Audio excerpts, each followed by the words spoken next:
Programa TVK, um oferecimento. Alux Iluminação, Bidu Casa e Acabamento, Stella Ayub Banqueteria, Morarte.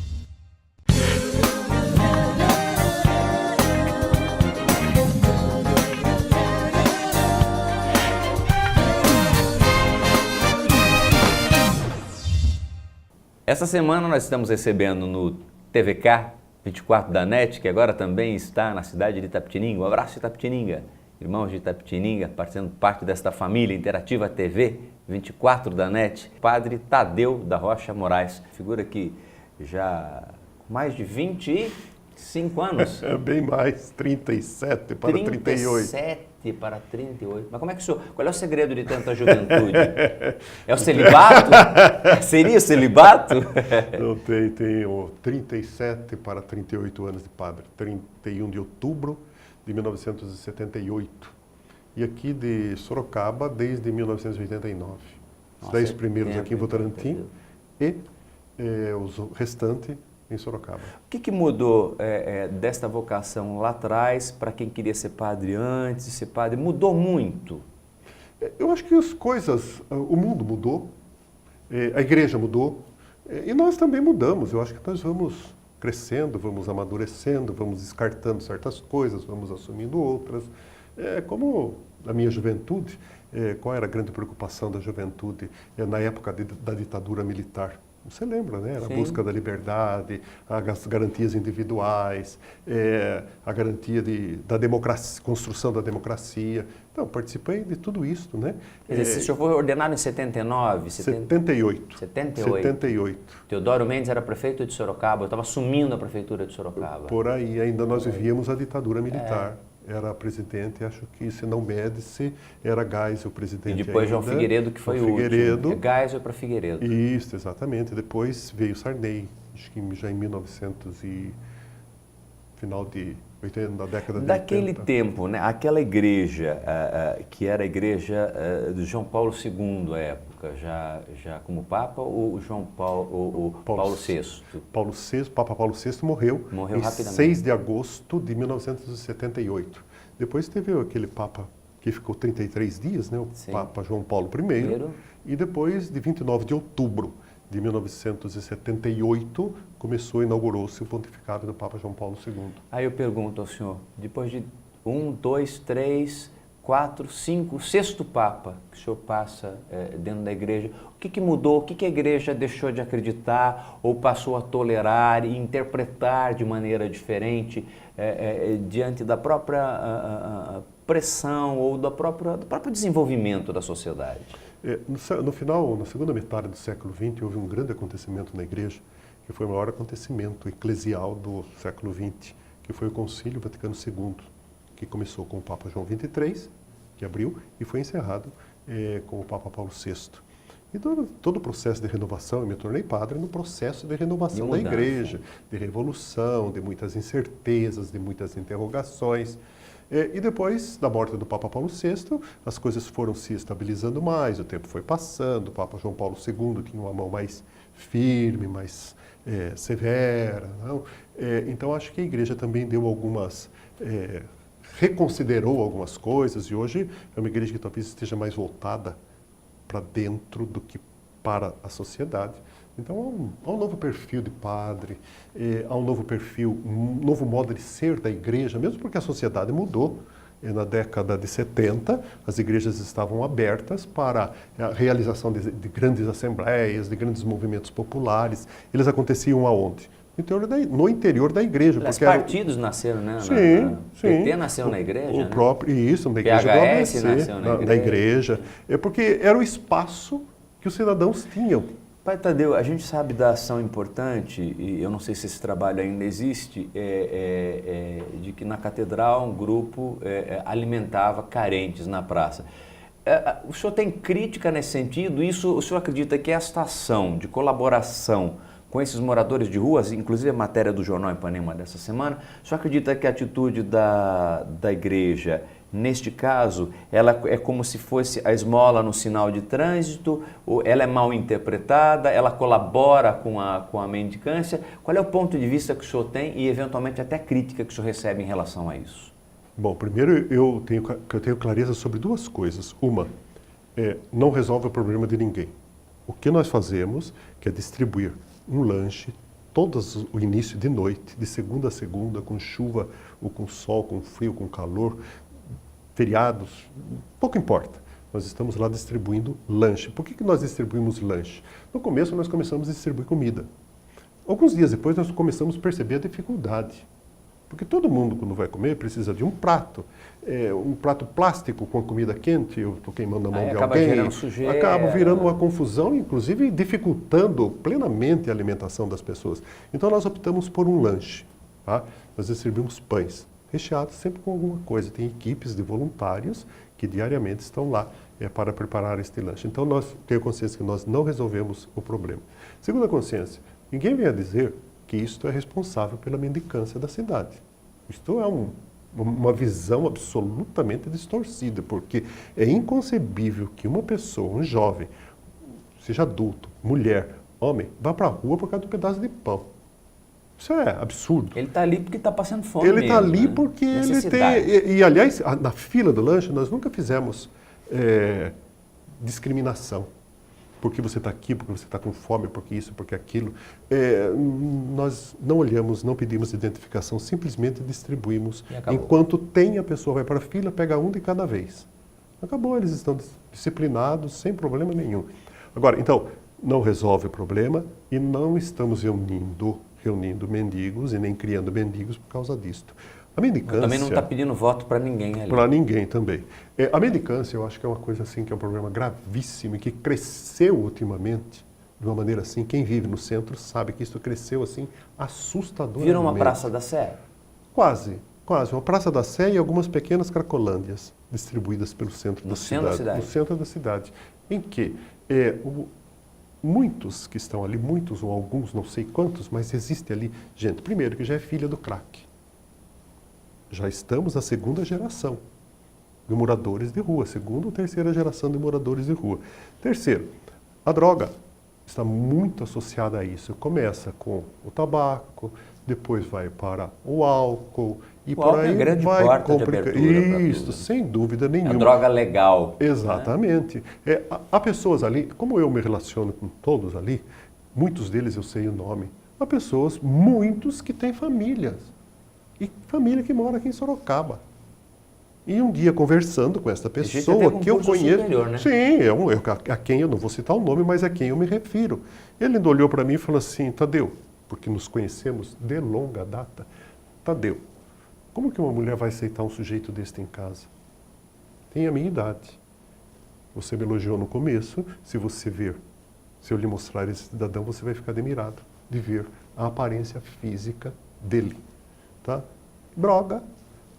E qual é a solução dele? Tendo esposa, tendo filhos, tendo casa, tendo profissão de formação universitária, que chegou a exercer e está lá. Alguma coisa, ou vítima de um vício, ou um distúrbio, alguma coisa, todos eles carregam. Então, é muito preconceituoso. E é um problema gravíssimo, e ninguém vem a dizer que o problema cabe para a prefeitura solucionar, que o problema cabe para a igreja, que o problema cabe para a polícia. Acho que a primeira solução é complexa, eu não acredito numa solução. Não é única, não é uma solução, é um conjunto. Isso, é um conjunto de iniciativas. Talvez seja o fim da corrupção lá em Brasília e que poderá amenizar recursos, oportunidades. Desemprego, quantos estão ali? Um dia eu ouvi uma conversa de algumas pessoas Porque talvez procurar um morador de rua seria resolver, chegar nele, seria resolver o problema, não a causa dele. Né? Quer dizer, o problema está lá atrás, na infância, na oportunidade de educação. Mas eu lhe interrompi, conclua a sua linha. Não, um dia eu estava na porta da Igreja Catedral e tinha algumas senhoras, algumas pessoas da rua que conversavam ali. E elas começaram a falar um nome de uma criança.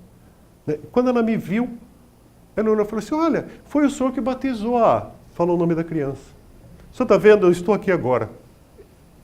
Estava despejada, desempregada ela, o marido, os filhos, e eu tinha batizado a criança dela há poucos dias na catedral. Deve ter obtido alguma solução, porque eu não vi mais.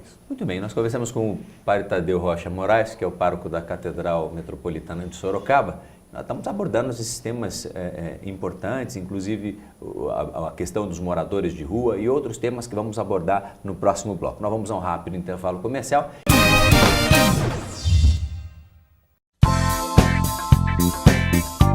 A Luxi Iluminação, uma loja completa do clássico ao moderno. Tudo para a iluminação da sua casa ou empresa. Equipe de profissionais para desenvolver o melhor projeto para você. A Luxi Iluminação, a sua melhor opção em iluminação. Avenida Caribe 400 Campolim, telefone 3357-6057. Agora no bairro Santa Rosália, você encontra as principais marcas no mercado e com atendimento da qualidade Bidu Casa e Acabamento. Eliane, Portinari, Lanzi, Delta, Via Rosa e com exclusividade em Sorocaba da linha Elizabeth Exclusive, além de louças e metais Roca Elite e banheiras Jacuzzi. Bidu Casa e Acabamento, Rua Nicolau Alonso Filho 227, em frente ao Extra, no bairro Santa Rosália. Carro com padrão Toyota é assim, melhor manutenção, melhor valor de revenda, mais clientes satisfeitos. E feirão de fábrica com padrão Toyota é assim, imperdível. Em toda a rede de concessionárias Toyota, seu usado vale 100% da tabela FIP na troca pelo Etios e Corolla 0 km. E mais, toda a linha Etios 2016 com taxa zero e Corolla automático a partir de R$ 79.990. Aproveite e venha conhecer as novas Hilux e SW4 2016. Corra, é só neste fim de semana na rede de concessionárias Toyota.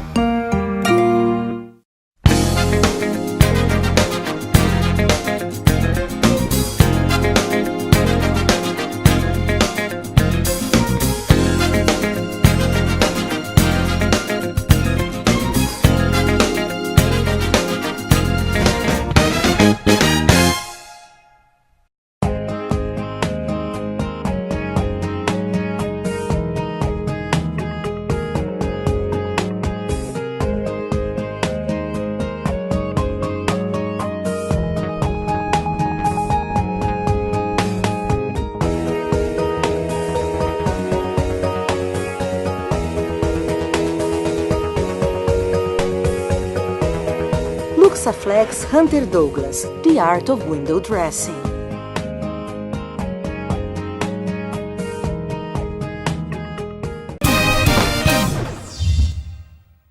Nós estamos apresentando o TVK 24 da NET, agora também na cidade de Itapetininga. Um abraço, Itapetininga.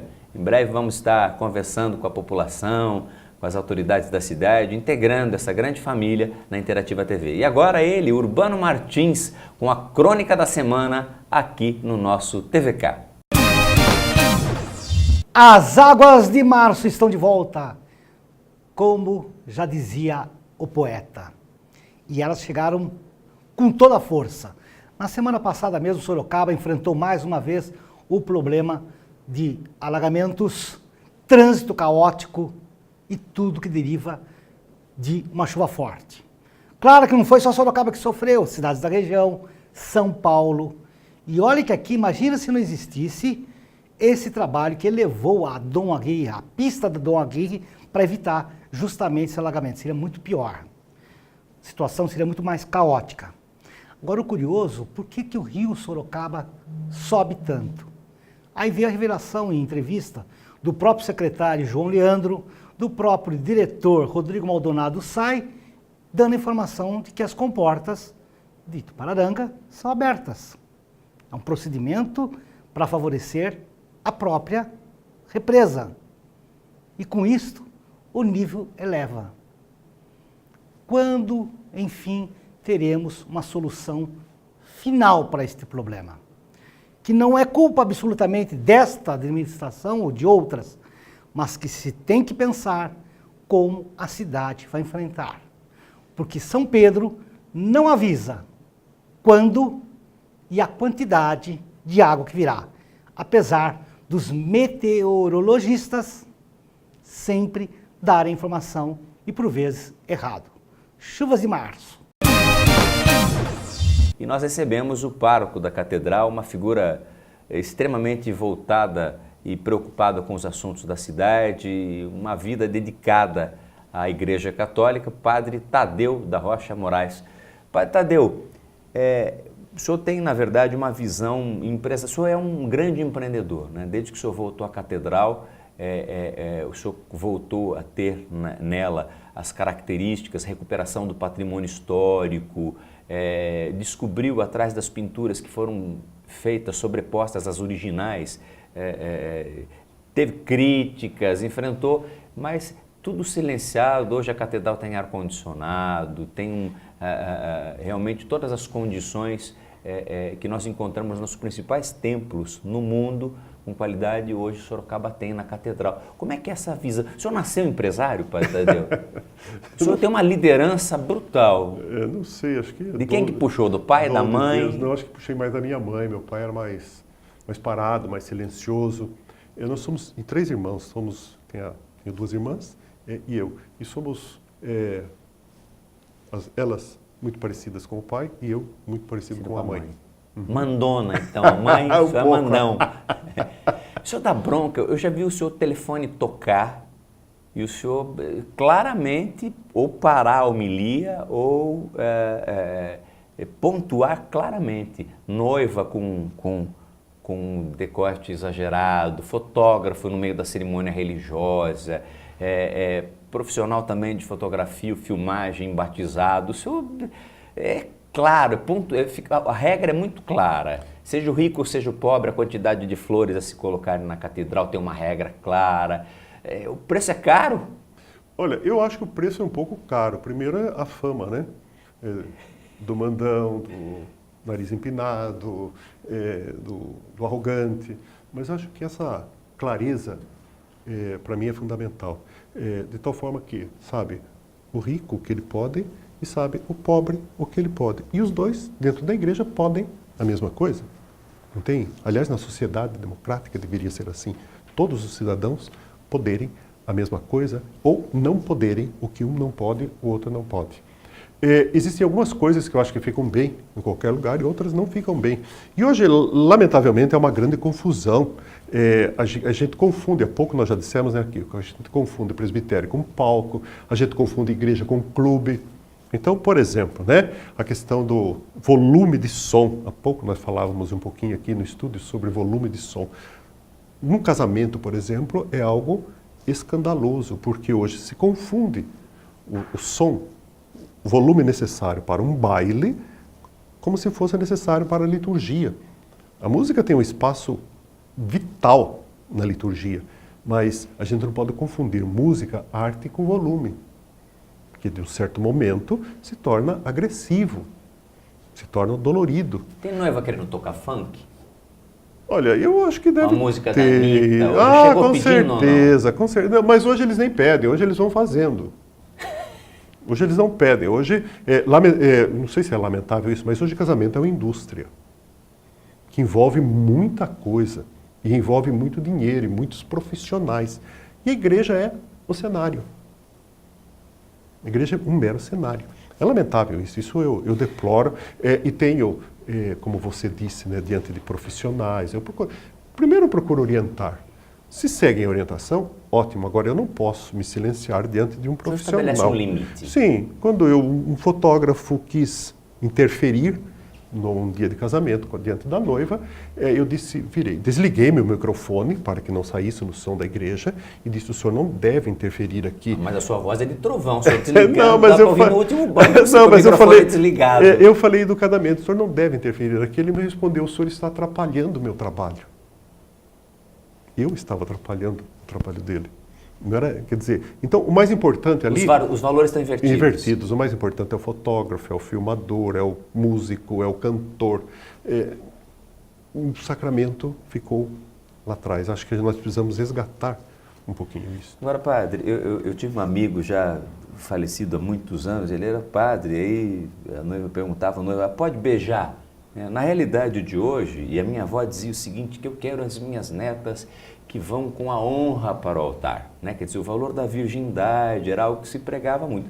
Na sociedade moderna em que vivemos, isso é quase uma exceção. Normalmente os casais que que chegam a realizar o seu matrimônio, na sua grande maioria, já tiveram um relacionamento de ordem sexual. Como é que é enfrentar essa situação? Como é que a igreja, embora não incentive, entende esta prática? Bom, eu pessoalmente enfrento com naturalidade e não me assusto, e também eu não promovo certas coisas que eu acho que são coisas, vou dizer íntimas, eu vou dizer que são coisas que não interessam para os outros. Quer dizer, a noiva, você vai autorizar o beijo, ela já está de 6 meses. Pois né? e quando não, quem está levando a aliança são os filhos. Isso é muito comum. Então eu acho que tem certas coisas que viram decoração. Então eu pessoalmente não promovo, não incentivo isso, que respeito, tá? Profundo respeito às opções de cada um, mas também não promovo e não fico fazendo certas coisas que não tem lógica. Para a liturgia não tem lógica. Pai Tadeu, a gente fala, é uma coisa que nos preocupa na sociedade como um todo, a gente às vezes vê o julgamento do islamismo, mas a gente vê a intolerância acontecendo em todos os níveis, não só a religiosa ou de qualquer denominação, mas das pessoas não tolerando, ou não tolerando o semelhante que está recebendo o lanche, a autoridade que de repente não entende o ato da igreja fazer aquela caridade, querer jogar na costa dela a mendicância na cidade ou a sujeira no centro da cidade. Como é que a gente pode analisar, sob o aspecto cristão, a intolerância, já que Cristo foi tão tolerante com a prostituta, com o leproso, com o pecador? Kiko, você estava falando tudo isso daí e me veio à mente, desde o começo do seu discurso, a pessoa de Jesus, nosso mestre. Essa semana que passou, o Papa, com os colaboradores dele, fez um retiro, como durante a Quaresma eles sempre fazem. Quem pregou o retiro para o Papa foi um monge beneditino, de algum mosteiro italiano, cujo nome me foge. E a certa altura ele afirmou para o Papa, para os cardeais, os arcebispos, bispos, monsenhores todos, teólogos, colaboradores do Papa, ele fez a seguinte afirmação, que Jesus era soberanamente livre e que ele não pensava a partir de estereótipos e nem de categorias. E terminou rezando, dizendo que o Espírito nos dê esta mesma e soberana liberdade. Eu acho que a tolerância só existe num coração soberanamente livre.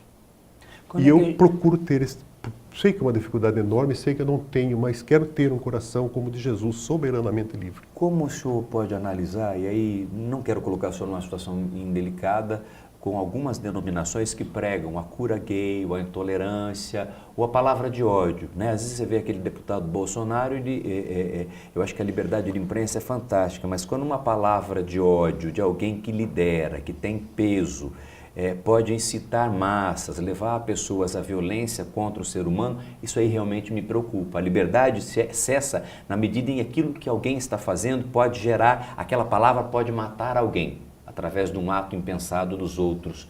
Essa intolerância lhe preocupa não só nesse aspecto, mas quanto ao semitismo, quanto à discriminação do negro, quanto à questão dos homossexuais, as prostitutas. Toda intolerância é maldita. Toda intolerância é abominável. Tá? Então nós devemos sempre ser muito críticos. E mesmo com relação a certas coisas, né, eu acho que nós devemos sempre ter na mão duas coisas a nos ajudar. Uma coisa é a ciência e outra coisa é a religião. Sobre todos os aspectos e em tudo na vida, Deus pode tudo. Só que Ele também pode, e Ele preferiu poder, com a liberdade. Então, para isso, Ele nos deu inteligência, Ele nos deu ciência. E eu, para agir, eu preciso disso. Então, eu não posso ficar falando bobagem. Eu preciso saber o que é uma coisa e o que é outra coisa.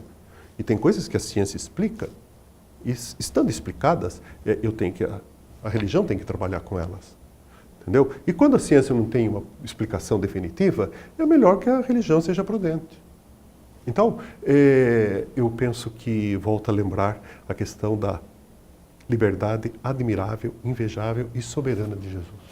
Como é que o senhor analisa a questão, agora o Spotlight, até o Leonardo DiCaprio foi recebido pelo Papa Francisco, entra de novo na temática de abuso sexual. Aliás, é um problema que esse Papa tem enfrentado fortemente, olhado para dentro. Quando o senhor fala que ele olha para dentro, ele tem atitudes para fora com a população, mas também tem tido a coragem de enfrentar problemas. Como é que fica o celibato e o desejo para o clérigo? Porque somos homens, somos seres humanos e temos desejo. É sublimar o desejo? Olha, eu acho que nós nunca perdemos. Nós Porque somos seres. aí até vou fazer uma colocação. Nós vemos padres, né, que são os popstars, Fábio de Mello, são homens desejáveis. As mulheres querem morrer, né, a hora que vê num palco cantando. Como é que fica controlar o desejo? Bom, primeiro acho que esses padres que estão na mídia, eles devem tomar muito cuidado, tá? Porque eles devem estar na mídia. Se estão na mídia porque são padres, eles devem estar em nome de Jesus. Tá? Então acho que a postura é totalmente diferente. Se estão em nome do Evangelho, acho que eles têm que ter uma atitude totalmente diferente do que tem um outro cantor. Acho que é questão diferente, mas eu não quero julgar nenhum deles. Não dá para sensualizar, não dá para eu acho seduzir. que as coisas são diferentes. Agora, nós, os padres, todos, homens e mulheres, nós somos seres sexuados. E nós, ou casado, ou celibatário, ou todos nós temos a nossa sexualidade. Cada um tem que ter a sua inteligência, a sua sabedoria, o seu conteúdo para saber administrar de uma forma muito digna aquilo que Deus lhe concedeu, que foi a todos nós a sexualidade. Em algum momento o senhor pensou em função do celibato, em função de desejo, deixar a igreja? Olha, eu acho que... São 37 anos, né? Eu acredito que o momento de dúvida pode ocorrer até desde a ordenação ou de repente no meio da caminhada, né? Pode ocorrer, ocorreu, tá? E por alguma coisa, por alguma razão, Deus me segurou. Tá certo? Era o seu destino. Mas claro que houve dúvida, que houve incerteza, que houve vontade de seguir outro caminho. Isso não tenho vergonha nenhuma em dizer isso.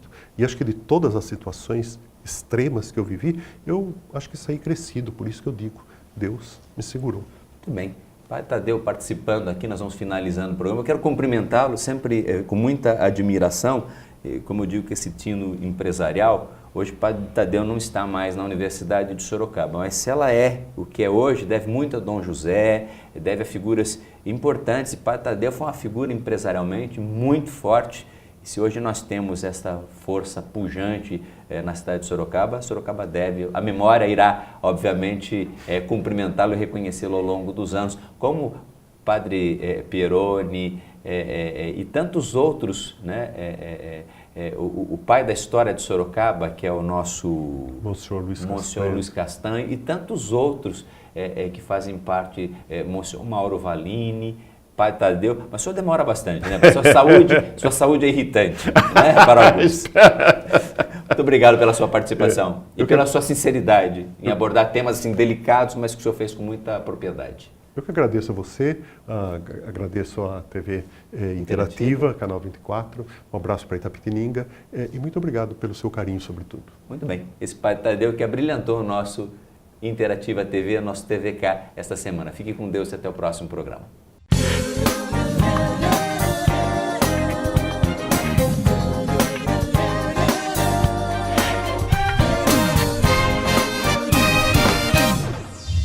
Estabilizando mais, o tempo foi passando, o Papa João Paulo II tinha uma mão mais firme, mais severa. Não?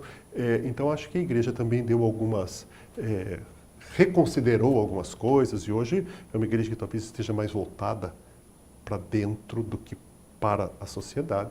Então há um novo perfil de padre, há um novo perfil, um novo modo de ser da igreja, mesmo porque a sociedade mudou. Na década de 70, as igrejas estavam abertas para a realização de grandes assembleias, de grandes movimentos populares. Eles aconteciam aonde?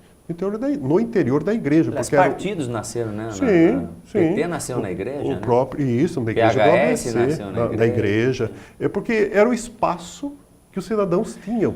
Padre Tadeu, a gente sabe da ação importante, e eu não sei se esse trabalho ainda existe, seria celibato?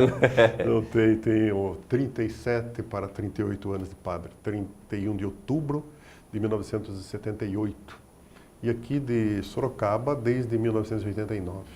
Os 10 primeiros aqui em Votorantim e o restante em Sorocaba. O que mudou desta vocação lá atrás para quem queria ser padre antes de ser padre? Mudou muito? Eu acho que o mundo mudou, a igreja mudou e nós também mudamos. Eu acho que nós vamos crescendo, vamos amadurecendo, vamos descartando certas coisas, vamos assumindo outras. Como na minha juventude, qual era a grande preocupação da juventude na época da ditadura militar? Você lembra, né? Era a busca da liberdade, as garantias individuais, a garantia da democracia, construção da democracia. Então, participei de tudo isso, né? Quer dizer, o senhor foi ordenado em 79? 78. 78. Teodoro Mendes era prefeito de Sorocaba, eu estava assumindo a prefeitura de Sorocaba. Por aí, ainda nós vivíamos a ditadura militar. Era presidente, acho que, se não Médici, era Geisel o presidente. E depois João Figueiredo, que foi o último. É Geisel para Figueiredo. Isso, exatamente. Depois veio Sarney, acho que já em 1900 e final de 80, da década de 80. Daquele tempo, né? Aquela igreja, que era a igreja do João Paulo II, à época, já como Papa, ou Paulo VI? Papa Paulo VI morreu em rapidamente. 6 de agosto de 1978. Depois teve aquele Papa que ficou 33 dias, né? O Papa João Paulo I. E depois, de 29 de outubro de 1978... Programa TVK, um oferecimento. A Lux Iluminação, Bidu Casa e Acabamento, Stella Ayub Banqueteria, Morarte.